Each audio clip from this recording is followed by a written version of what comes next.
अस्सलाम वालेकुम। आज की इस वीडियो के अंदर हम स्टिग्मेटिक डायल मेथड को डिस्कस करेंगे। स्टिग्मेटिक डायल मेथड जो है बेसिकली हमारे सब्जेक्टिव रिफ्रैक्शन का ही एक पार्ट है।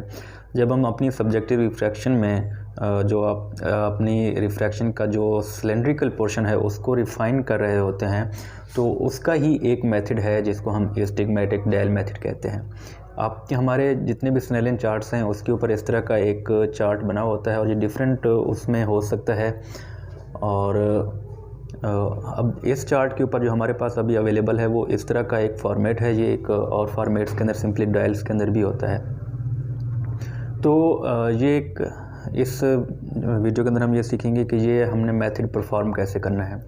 जब हम पेशेंट का जो स्फेरिकल जो पोर्शन है वो हम करेक्ट कर लेते हैं और ये भी एक इसका जो डिस्टेंस है वो 6 मीटर ही होता है स्नेलिन चार्ट की तरह का।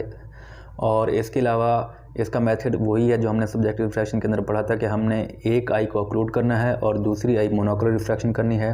जब हम एक आई का जो स्फेरिकल जो पार्ट है हम उसको करेक्ट कर लेते हैं तो उसके बाद जब हम सिलेंड्रिकल पोर्शन पे शिफ्ट होते हैं तो इसमें हम क्या करते हैं कि जो स्फेरिकल जो हमने जितनी करेक्शन कर ली हुई है तो उसको उसके आगे हमने रखना होता है फॉगिंग लेंस। कोई मतलब कि हम जितनी पेशेंट की स्फेरिकल करेक्शन से जितनी उसकी विजन बेटर हुई होती है तो हम +1 या +1.50 का उसके आगे जो है ना लेंस रख देंगे ताकि उसकी जो विज़न है वो फॉग हो जाए। और फॉग करने का मेथड एक ही होता है कि हमने पेशेंट की अकोमोडेशन को रिलैक्स करना होता है ताकि पेशेंट अकोमोडेट ना कर सके। तो जब पेशेंट की आई को हम फोक करेंगे तो अगर पेशेंट अकोमोडेट करने की कोशिश करेगा भी सही तो इससे जो उसकी विज़न है वो मज़ीद ब्लर होनी स्टार्ट हो जाएगी, बेहतर नहीं होगी। इसी वजह से जो आई है वो अकोमोडेट करना बंद कर देगी लिमिटेड टाइम के लिए। तो जब हम फोक करते हैं और उससे जितनी फोकिंग के ज़रिए से जो करेक्शन हुई होती है उसके बाद हम पेशेंट को कहते हैं कि आपने इस डायल को देखना है और आपने हमें बताना है कि आपको इसमें जो सबसे क्लियर और जो डार्कर लाइन है वो कौन सी नज़र आ रही है। तो पेशेंट हमें बताता है कि कोई भी एक लाइन बताएगा। इसके ऊपर जो है ना अब ये देखें ये लाइंस हैं और इसके एक्सेस इसके ऊपर लिखे हुए हैं। इसके अलावा आप जो दूसरे डायल फॉर्म में भी होते हैं जैसे कि हम ये वाला ये जो हॉरिजेंटल लाइन है इसको हम 3 और 9 क्लॉक का नाम देते हैं। इसको हम जो है इसको 6 और 12 क्लॉक का नाम देते हैं। और इनके अब हम वो क्लॉक्स वाले दूसरे उसमें नहीं पढ़ते। सिंपली जो है ना अगर जब पेशेंट कहे कि मुझे ये वाली लाइन क्लियर है, ये जो 180 वाली हॉरिजेंटल लाइन जो है ना ये क्लियर है, तो आपने क्या करना है, आपने जो सिलेंडर आगे रखना है स्फेरिकल और फॉग के आगे जो सिलेंडर आपने रखना है वो उसके 90 डिग्री अपोजिट प्लेस करना है। उसका जो एक्सेस है सिलेंडर का आपने वो बढ़ाते जाना है जब तक ये सारी लाइन्स इक्वली क्लियर या इक्वली ब्लर नहीं हो जाती। तो अगर आपने ये जो है ना ये लाइन ज़्यादा क्लियर नज़र आ रही है, हॉरिजेंटल लाइन जो है 180 वाली लाइन जो है उसको क्लियर नज़र आ रही है, तो आपने जो सिलेंडर उसके आगे प्लेस करना है उसकी करेक्शन के आगे, तो आपने वो क्या करना है -0.50 का से आप स्टार्ट कर सकते हैं सिलेंडर से।